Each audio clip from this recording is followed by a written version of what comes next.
You ever find yourself at an airport looking out the window at a massive jumbo jet, we're talking 500,000 kilograms, and just think, how?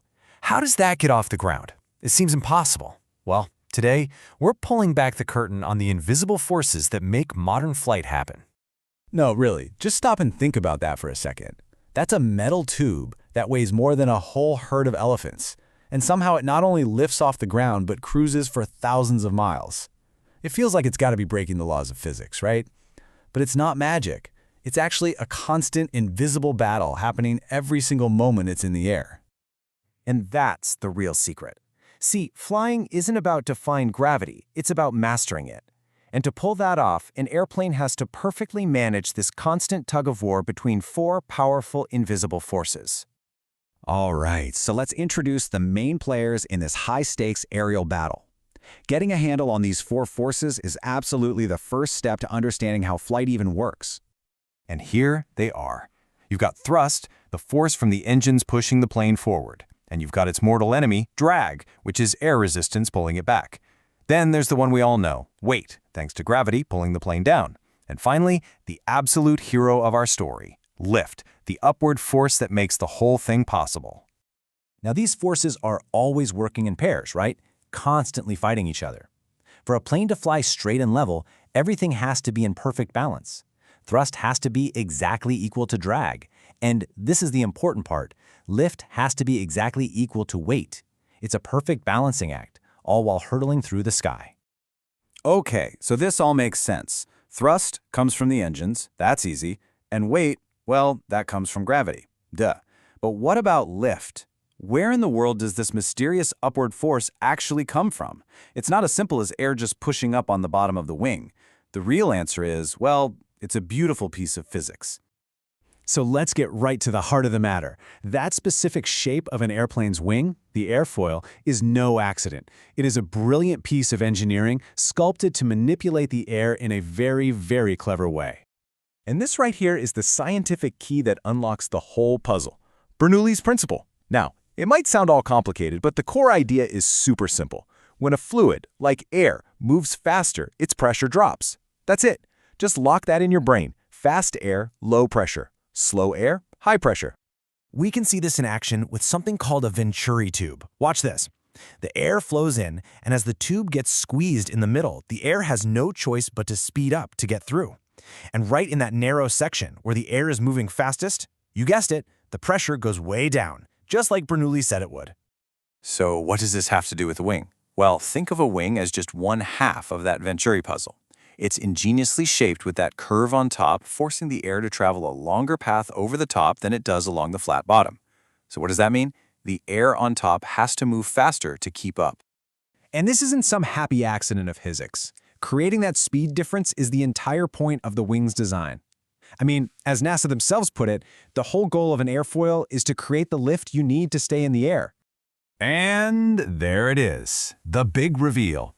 Because you have faster-moving, lower-pressure air above the wing and slower-moving, higher-pressure air below the wing, you get a net upward force.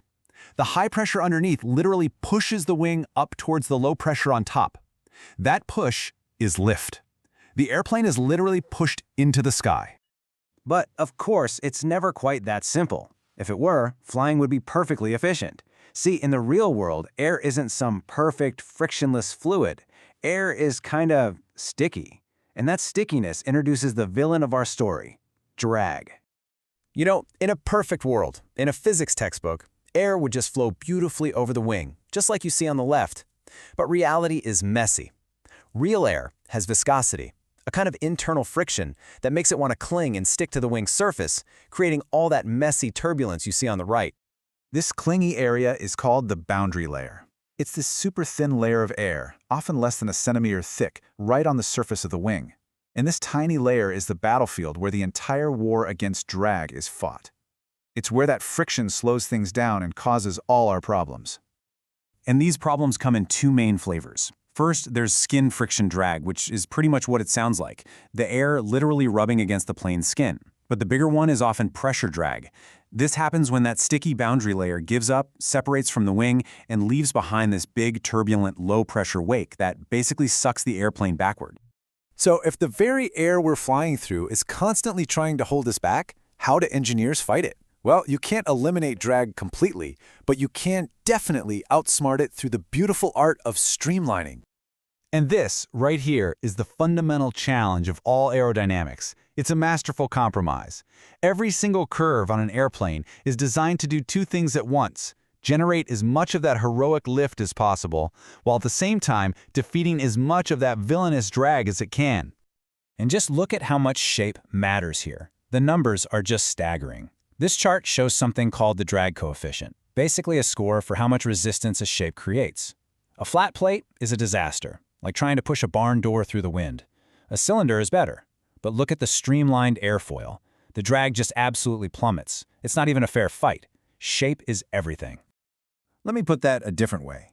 By doing nothing more than changing the shape from a flat plate to a streamlined airfoil with the same frontal area, you can eliminate an incredible 94% of the pressure drag.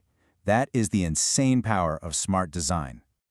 So in the end, that's really what flight is. It's this elegant, ongoing negotiation with the laws of physics.